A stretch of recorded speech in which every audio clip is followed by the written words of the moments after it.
দর্শক, এই মুহূর্তে আপনাদের সঙ্গে সরাসরি যুক্ত হয়েছি ঠিক শাহবাগ থানার সামনের রাস্তাটি থেকে। আপনারা দেখতে পাচ্ছেন ৪৭তম বিসিএস পরীক্ষার্থীদের সময় নির্ধারণকে কেন্দ্র করে কিন্তু তারা কয়েকদিন যাবৎ কেন্দ্রীয় শহীদ মিনারে কিন্তু আন্দোলন চালিয়ে যাচ্ছেন এবং আজকে কিন্তু তারা যমুনা অভিমুখে যাওয়ার জন্য কিন্তু ঠিক শাহবাগ মোড়ের সামনে এসে পুলিশের বাধার সম্মুখীন হয়েছে। আপনাদের সঙ্গে এই মুহূর্তে সরাসরি যুক্ত হয়ে দেখানোর চেষ্টা করছি যে ৪৭তম বিসিএস যে শিক্ষার্থীরা রয়েছে তারা কিন্তু প্রায় শতাধিক শিক্ষার্থী একটি মিছিল নিয়ে কেন্দ্রীয় শহীদ মিনার থেকে তারা যমুনা অভিমুখে প্রধান উপদেষ্টার কার্যালয়ে ঘেরাও কর্মসূচি পালনের উদ্দেশ্যে যখন রওনা হচ্ছিলেন ঠিক তখনই কিন্তু শাহবাগ থানার সামনে আইন শৃঙ্খলা রক্ষাকারী বাহিনীর সদস্যরা ব্যারিকেড দিয়ে তাদেরকে এই জায়গাটিতে আটকে দিয়েছে এবং যে কোনো অপ্রীতিকর ঘটনা এড়ানোর জন্য আইন শৃঙ্খলা রক্ষাকারী বাহিনীর সদস্যরা কিন্তু এখানে প্রস্তুত রয়েছেন এবং এখানে জল কামান সহ যাবতীয় যত ব্যবস্থা কিন্তু আইন শৃঙ্খলা রক্ষাকারী বাহিনীর পক্ষ থেকে নেওয়া হয়েছে। দর্শক, আপনাদেরকে দেখানোর চেষ্টা করছি। ফুল আনছি আমরা বিসিএস, জানেন বিসিএস একটা পুলিশ ক্যাডার আছে, তা আমরা এই পুলিশ ক্যাডার আসতে চাই অনেকেই, তাহলে আমরাও এখানে দাঁড়াবো। তার মানে কি তাদের সাথে আমাদের একটা কোলাবোরেশন থাকলে কি ভালো না? আমরা কি পুলিশের শত্রু? আমরা পুলিশের শত্রু না, পুলিশ আমাদের ভাই, আমরাও পুলিশের ভাই। তাই আমরা পুলিশকে গোলাপ ফুল দিয়ে এটাই বলছি যে আপনারা আমাদের প্রধান উপদেষ্টার সাথে একটু রিস্ক করে দেন। আমাদের কালবাদ পরীক্ষা, আমরা বিসিএস থেকে একটা বিসিএস টিকতে কী পরিমাণ কষ্ট হয় আপনারা ছাত্র যারা আছেন, সাংবাদিক ভাইরা আপনারা জানেন। তা আমরা এত কষ্ট করে একটা বিসিএস টিকলাম, আমাদেরকে খালি হাতে ফেরত দিচ্ছে, আমাদের কিক দিয়ে একটা শর্ট দিয়ে বের করে দেওয়া হচ্ছে এখান থেকে। প্রতিযোগিতা নামতেই দিচ্ছে না, কালকে বাদ পরের দিন পরীক্ষা, 1300 মার্কের পরীক্ষা, আমরা একদিনে পড়ে পারবো? আমাদের তো 1-1.5 মাস আন্দোলন করাইলো, তারা আমাদের সাথে কোনো ধরনের নেগোসিয়েশন করলো না। শেষ পর্যন্ত আমরা প্রত্যেকটা ছাত্র নেতা বলেন, ছাত্র উপদেষ্টা সবার সাথে কথা বলছি, কেউ আমাদের সাথে সদয় না।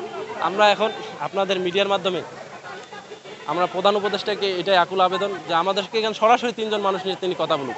কেন আমাদের সাথে তার ডিস্টেন্স থাকবে? তিনি ছাত্রদের ম্যান্ডেট নিয়ে যায় নাই, তিনি ছাত্রদের রক্ত পাড়িয়ে যায় নাই, ছাত্র জনতার রক্ত পাড়িয়ে যায় নাই। শেখ হাসিনা তো তাকে চুপাই দিতে চাইছে পদ্মা নদীতে, সে জায়গা থেকে তিনি প্রধান উপদেষ্টা, তিনি ভাগ্যক্রমে প্রধান উপদেষ্টা। কার মাধ্যমে হয়েছে? ছাত্রদের মাধ্যমে। ছাত্রদের লাশ আরেকবার দেখতে না চাইলে তিনি আমাদের এখান থেকে 3-4 জনকে প্রতিনিধি নিয়ে একটা আলোচনায় আসুক, পরীক্ষার সময় না দেখ, আমাদের আর আফসোস নাই, প্রধান উপদেষ্টা আমাদের সাথে রিস্ক করুক। দাবি আমাদের হচ্ছে বিসিএসের যে সিলেবাস 1300 মার্কের, এটা 2 মাসে রিনিউ দেওয়া যায় না। সে জায়গায় বিগত যত বিসিএস আছে সব বিসিএসেই মিনিমাম 6 মাস সময় পাইছে। বিগত যে 46 বিসিএসটা হয়েছে, গত 46, সেখানে প্রশ্ন ফাঁস হয়েছে, প্রশ্ন ফাঁস হয়ে আবার 10,000 টিকেছে, আবার পরীক্ষা পিছাইছে। পিছিয়ে কী করলো? তারা আমাদের সময় কালক্ষেপণ করলো এবং 46কে সময় দিচ্ছে 1.5 বছর। তা তারা যদি 1.5 বছর পায়, আমরা আর বিগত সবাই যে 6 মাসের উপরে পায়, আমরা কি 3-4 মাস ডিজার্ভ করি না ভাই?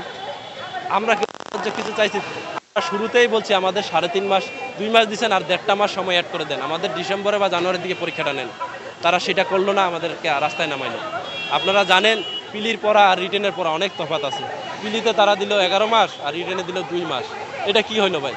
যে 46 যারা টিকছে বা 47 বা 45 বা 44 যারা টিকছে, তারা তো আগে এটা সিলেবাসে পড়ছে। এইটা এমন যদি হইতো যে আমরা সবাই নতুন, তাহলে আমরা 2 মাসে মেনে নিতাম। এখানে পুরাতনদের লেখার দাস আর আমাদের লেখার দাস কি এক হবে? হবে না।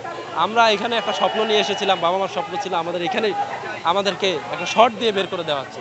আমাদেরকে প্রতিযোগিতা নামার আগেই ফাঁকা মাঠে গোল দেওয়ার জন্য, এক পক্ষকে সুবিধা দেওয়ার জন্য তারা এই একটা অন্যায্য একটা সময় নির্ধারণ। দর্শক, আমরা একজন পরীক্ষার্থীর সাথে কথা বলছিলাম, তিনি যেমনটি বলছিলেন তিনি কিন্তু কয়েকবার আইন শৃঙ্খলা রক্ষাকারী বাহিনীদের সদস্যদের কাছে কিন্তু কয়েকবার তারা আবেদন করেছে যে প্রধান উপদেষ্টার সঙ্গে তাদের 3 জনের একটি বিশেষ দল দেখা করার জন্য এবং কথা বলবে যে তাদের যে সমস্যা সেটা সমাধানের বিষয়ে। কিন্তু আমরা দেখতে পেয়েছি এখানে আইন শৃঙ্খলা রক্ষাকারী বাহিনীর সদস্যরা কিন্তু কয়েকবার তাদেরকে বুঝিয়ে এই জায়গা থেকে তাদের যে অবস্থান সেই জায়গাটি ত্যাগ করার জন্য কিন্তু বারবার চেষ্টা করেছেন, কিন্তু তারপরেও কিন্তু তারা এই জায়গাটিতে ছেড়ে যেতে চাচ্ছে না এবং তারা বলছেন যে দাবি আদায় করেই কিন্তু এই জায়গা থেকে তারা তাদের অবস্থান ত্যাগ করবেন। দর্শক, যুক্ত থাকুন নয়াদিগন্তে এবং পরবর্তী তথ্য নিয়ে আবারও আপনাদের সঙ্গে যুক্ত হব। শাহজালাল আমিন শুভ, নয়াদিগন্ত, ঢাকা।